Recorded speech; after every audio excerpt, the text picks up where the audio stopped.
a delegation of NATO military personnel are taking part in training at the Center for Non-Commissioned Officers just outside of Kyiv. NATO allies have pledged nearly 40 million euros for trust funds set up to support Ukraine in areas such as command and control, cyber defense, and medical rehabilitation. Our correspondent Yulia Krychkova is at the location. Hello, Yulia. Could you please tell us more about this event and why is it important for the Ukrainian military? Hi, all. The delegation consists of the representatives of the Canadian, British, USA, Slovenian and other military missions in Ukraine. They arrived here to share the experience of non-commissioned officers, assess Ukraine's progress in reforming the army and discuss partnership projects.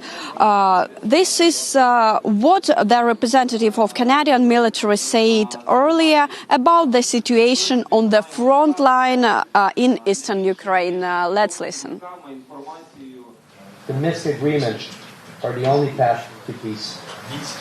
But words on paper have to be translated into verifiable action on the ground. In order to have a credible and lasting ceasefire, it is essential for Russia to cease its support for the separatists.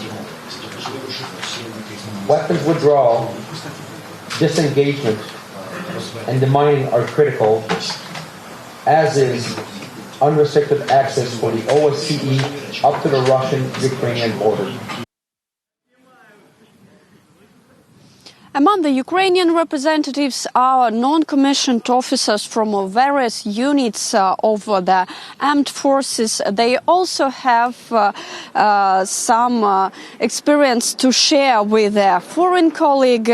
Most of them have combat experience. The hierarchy of the non-commissioned officers has been reforming since 2005 in Ukraine, but since the start of the Russian aggression in Donbass, the training approach has been transformed completely according to NATO standards.